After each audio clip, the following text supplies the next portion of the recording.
नमस्कार दोस्तों, स्वागत है आपका आज के मुख्य समाचारों में। दोस्तों यहां पर आपको देखने को मिलेगी आज दिन भर की तमाम बड़ी खबरें, मुख्य समाचार, ब्रेकिंग न्यूज अपडेट्स के रूप में। तो दोस्तों आप सभी लोगों से रिक्वेस्ट है इस वीडियो को ज़्यादा से ज़्यादा लाइक और शेयर करें।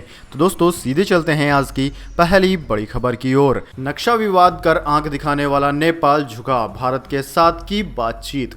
जी हां दोस्तों, नेपाल के नक्शा विवाद की वजह से दोनों देशों के रिश्तों में जमी बर्फ पिघलने लगी है। दोनों देशों के अधिकारियों के बीच सोमवार को काठमांडू में बैठक हुई। वीडियो कॉन्फ्रेंसिंग के जरिए हुई इस बातचीत में भारत की मदद से नेपाल में चल रहे विकास कार्यों की समीक्षा की गई। इस महामारी की वजह से वीडियो कॉन्फ्रेंसिंग के जरिए हुई बैठक में नेपाल के विदेश सचिव शंकर दास बैरागी और नेपाल में भारतीय राजदूत विजय मोहन कान्ना ने भाग लिया। करीब 1 घंटे तक चली बैठक में भारत की मदद से नेपाल में चल रहे विभिन्न प्रोजेक्टों की प्रगति पर चर्चा की गई। भारत के राजदूत ने आश्वासन दिया कि वह नेपाल की मदद से पीछे नहीं हटेगा और अन्य परियोजनाओं में भी लगातार सहयोग करता रहेगा।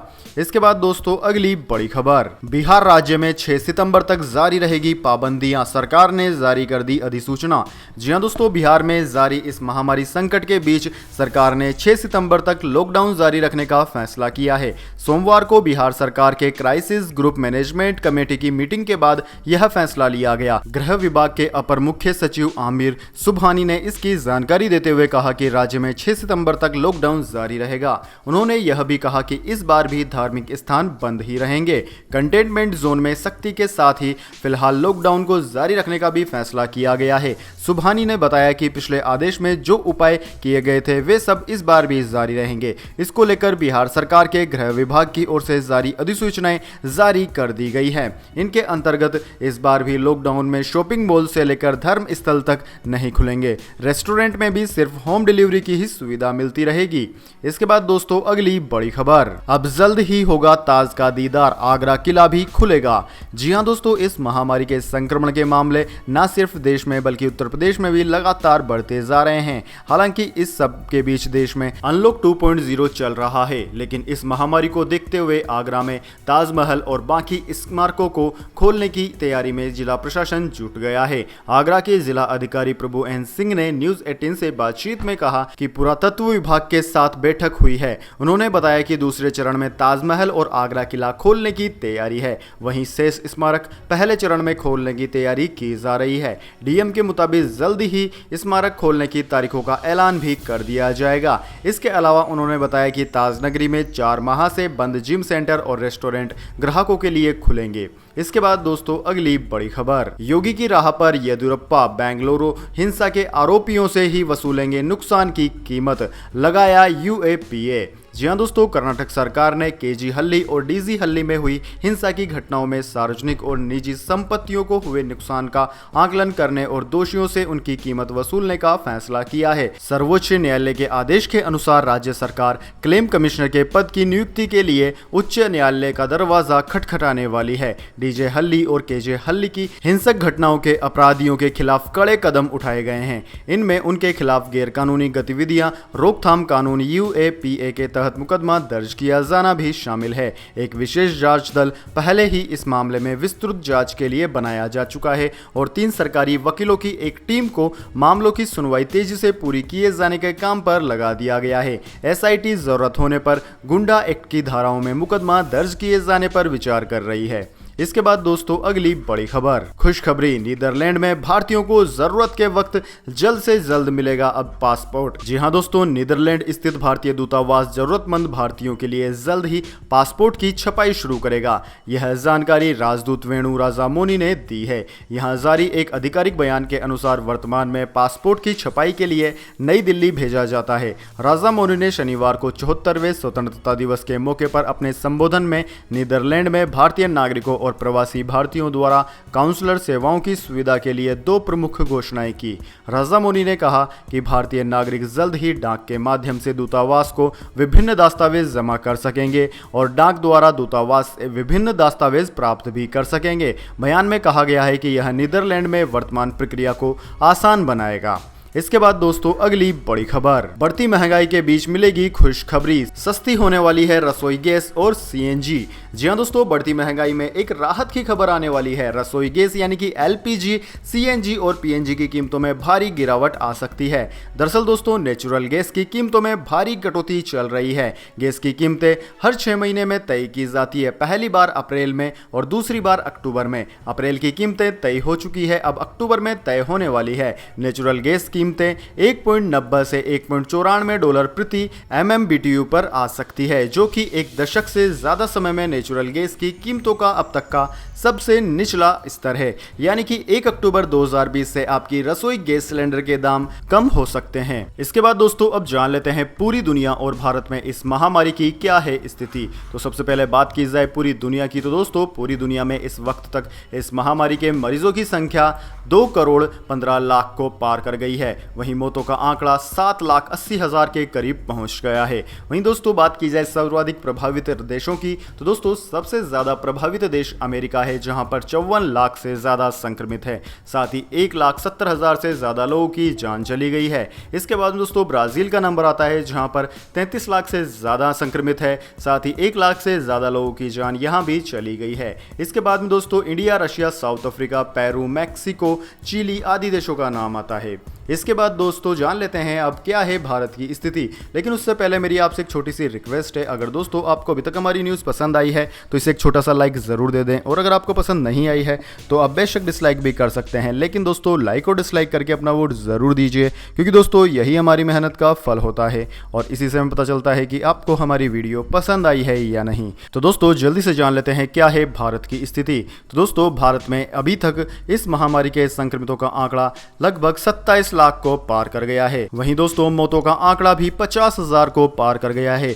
वर्तमान की बात की जाए तो वर्तमान में 51,000 से भी ज्यादा मौतें हो चुकी है। भारत में सर्वाधिक प्रभावित राज्य महाराष्ट्र है, जहां पर 6 लाख से भी ज्यादा संक्रमित है। इसके अलावा वहां पर मौतों का आंकड़ा 20,000 को पार कर गया है। इसके बाद में तमिलनाडु का नंबर आता है, जहां पर 3,43,000, उसके बाद आंध्र प्रदेश 2,96,000, कर्नाटक 2,26,000, उत्तर प्रदेश 1,52,000, वेस्ट बंगाल 1,16,000 और बिहार 1,06,000 से भी ज्यादा संक्रमित। ऐसे 6 राज्य हैं जहां पर 1 लाख से ज्यादा संक्रमितों की संख्या है। इसके बाद में दोस्तों अगली बड़ी खबर, सुशांत सिंह राजपूत केस में बड़ा खुलासा। डिप्रेशन में नहीं थे सुशांत सिंह राजपूत, व्हाट्सएप चैट में हुआ खुलासा। जी हां दोस्तों, एक्टर सुशांत सिंह राजपूत की मौत के मामले में जी न्यूज़ ने बड़ा खुलासा किया है। दोस्तों न्यूज़ चैनल के पास सुशांत सिंह राजपूत और उसके दोस्त कुशल झावेरी की एक्सक्लूसिव व्हाट्सएप चैट है, जिससे पता चल रहा है कि सुशांत मौत से पहले डिप्रेशन में नहीं थे। ये व्हाट्सएप चैट 1 और 2 जून के बीच की है। व्हाट्सएप चैट में सुशांत अपने दोस्त को बताते हैं कि उनका स्वास्थ्य बिल्कुल ठीक है। फिर वो कुशल को समझाते हैं कि जीवन में संघर्ष से कभी डरना नहीं चाहिए, यही जिंदगी का गोल्डन पीरियड होता है। दोस्तों आपकी जानकारी के लिए बता दें, इस व्हाट्सएप चैट से साफ पता चल रहा है कि सुशांत सिंह राजपूत अपने करियर और भविष्य को लेकर सकारात्मक और बहुत ही आशावादी थे। इससे सुशांत के डिप्रेशन में होने वाली थ्योरी गलत साबित हो रही है। इसके बाद दोस्तों अगली बड़ी खबर, एसबीआई ने ग्राहकों को दिया शानदार तोहफा, खाताधारकों पर लगने वाले कई चार्जेस हो गए खत्म। जी हां दोस्तों, स्टेट बैंक ऑफ इंडिया यानी कि एसबीआई अपने खाताधारकों के लिए एक शानदार खबर लेकर आया है। बैंक ने अब अपने ग्राहकों से वसूल किए जाने वाले चार्जेस को खत्म करने का फैसला ले लिया है। अब बैंक की कई सेवाओं के लिए खाताधारकों से पैसा नहीं वसूला जाएगा। दोस्तों एसबीआई ने हाल ही में ट्वीट के जरिए ऐलान किया कि अब खाताधारकों से एसएमएस अलर्ट और न्यूनतम बैलेंस चार्जेस नहीं वसूल किए जाएंगे। एसबीआई बैंक के ट्वीट के अनुसार अब से कस्टमर्स को एसएमएस अलर्ट और मिनिमम बैलेंस न रखने पर जो शुल्क देना होता था वह अब नहीं चुकाना होगा। ग्राहक के खाते से रजिस्टर्ड मोबाइल नंबर पर बैंकिंग सर्विस मैसेज के लिए लगने वाले खर्च को बैंक ने पूरी तरीके से खत्म कर दिया है। इसके बाद दोस्तों अगली बड़ी खबर, मौसम समाचार, वेदर अपडेट। जानिए क्या है पिछले 24 घंटे और अगले 24 घंटे के मौसम पूर्वानुमान। दोस्तों बात की जाए पिछले 24 घंटों की, तो दोस्तों बीते 24 घंटों के दौरान कोंकण, गोवा और उत्तराखंड के कुछ भागों में मूसलाधार वर्षा हुई है। गुजरात, तेलंगाना, आंध्र प्रदेश के उत्तरी तटीय भागों, ओडिशा के कुछ हिस्सों, पूर्वी मध्य प्रदेश, उत्तराखंड, हिमाचल प्रदेश, उप हिमालय, पश्चिम बंगाल, मेघालय, पूर्वी असम और नागालैंड में भी हल्की से मध्यम बारिश के साथ 1-2 स्थानों पर भारी वर्षा हुई है। इसके अलावा दोस्तों हरियाणा, दिल्ली, उत्तर प्रदेश, बिहार और केरल में कुछ स्थानों पर हल्की फुल्की बारिश हुई है। दोस्तों बात की जाए आगामी 24 घंटे के मौसम पूर्वानुमान की, तो दोस्तों अगले 24 घंटों के दौरान दक्षिण कोंकण और गोवा तटीय व आंतरिक कर्नाटक, तेलंगाना, छत्तीसगढ़ के कुछ हिस्सों, पूर्वी मध्य प्रदेश, गुजरात, उप हिमालय, पश्चिम बंगाल, असम, मेघालय, अरुणाचल प्रदेश और नागालैंड के कुछ हिस्सों में हल्की से मध्यम बारिश के बीच कुछ स्थानों पर भारी वर्षा की संभावना है। इसके अलावा दोस्तों उत्तर प्रदेश, मध्य प्रदेश के बाकी हिस्सों, पूर्वी राजस्थान, ओडिशा के कुछ भागों, आंध्र प्रदेश और केरल के कुछ हिस्सों में हल्की से मध्यम बारिश संभव है। पंजाब, हरियाणा और दिल्ली के भी कुछ हिस्सों में हल्की बारिश होने के आसार हैं। इसके बाद दोस्तों अगली बड़ी खबर, गोल्ड सिल्वर प्राइस टुडे। सराफा बाजार में महंगा हुआ सोना। जान लीजिए आज के सोने और चांदी की ताज़ा कीमतें।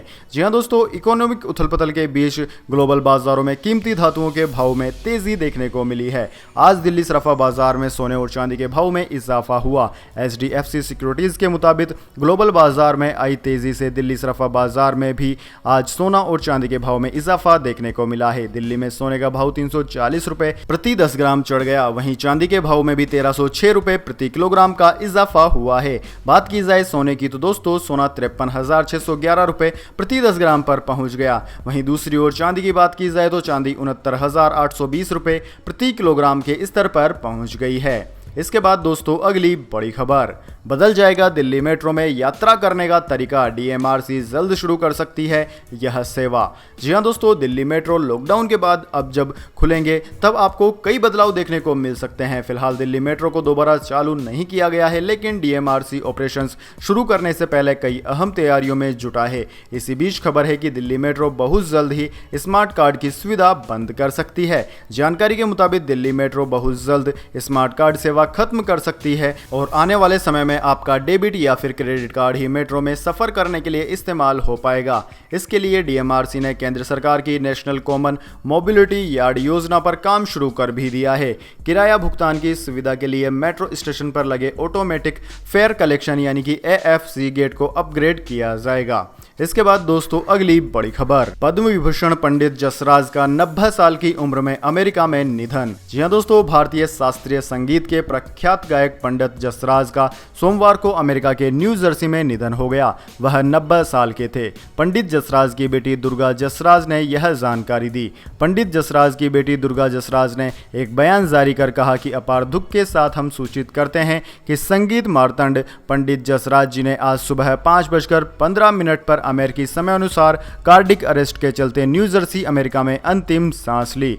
भगवान कृष्णा ने स्वर्ग के दरवाजों के माध्यम से उनका प्यार से स्वागत किया। जहां पंडित जी अब ओम नमो भगवते वासुदेवाय केवल अपने प्रिय भगवान के लिए गाएंगे। हम प्रार्थना करते हैं कि उनकी आत्मा अनंत संगीत शांति में रहे। आपके विचारों और प्रार्थनाओं के लिए धन्यवाद। इसके बाद दोस्तों अगली बड़ी खबर, चीनी नागरिक चार्ली पेंग को लेकर एक और बड़ा खुलासा। फर्जी पते पर बनाई शेल कंपनियां। जी हां दोस्तों, 1000 करोड़ रुपए के हवाला और मनी लॉन्ड्रिंग रैकेट में आयकर विभाग द्वारा गिरफ्तार चीनी नागरिक चार्ली पेंग को लेकर एक और बड़ा खुलासा हुआ है। दरअसल दोस्तों उसने कई फर्जी पते पर शेल कंपनियों की शुरुआत की। हवाला नेटवर्क चलाने वाले चार्ली पेंग ने एजेंसियों की धोखों में जमकर धूल झोंका।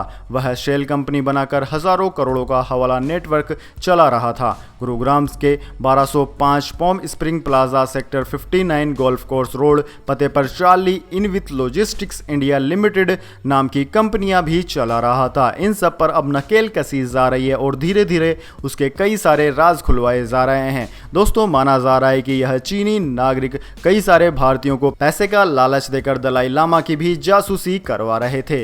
इसके बाद दोस्तों अगली बड़ी खबर, ऑनलाइन सुनवाई में फिर टूटी ड्रेस कोड की मर्यादा। सुप्रीम कोर्ट ने वकील को लगाई फटकार। जी हां दोस्तों, इस महामारी काल के दौरान देश की सर्वोच्च अदालत में मामलों की डिजिटल सुनवाई जारी है, लेकिन कुछ वकील पेशे की गरिमा के अनुरूप व्यवहार नहीं करने की वजह से फटकार सुन रहे हैं। ताज़ा मामले में वीडियो कॉन्फ्रेंस के सुनवाई के दौरान जस्टिस अरुण मिश्रा ने एक वकील को सही से ड्रेसअप नहीं होने पर फटकार लगा दी। अधिवक्ता ने अपना नेक बैंड नहीं पहना था और उनकी जगह टाई पहन रखी थी। जस्टिस अरुण मिश्रा ने कहा कि आपका मामला तब तक नहीं सुनेंगे जब तक आप सही से ड्रेसअप होकर नहीं आते। कोर्ट का एक डेकोरेंडम होता है, सभी को उनका पालन करना चाहिए। इसके बाद कोर्ट ने वकील के मामले को पास ओवर कर दिया। इसके बाद दोस्तों अगली बड़ी खबर, 20 अगस्त को राम जन्मभूमि तीर्थ ट्रस्ट की बैठक, मास्टर प्लान पर होगा फैसला।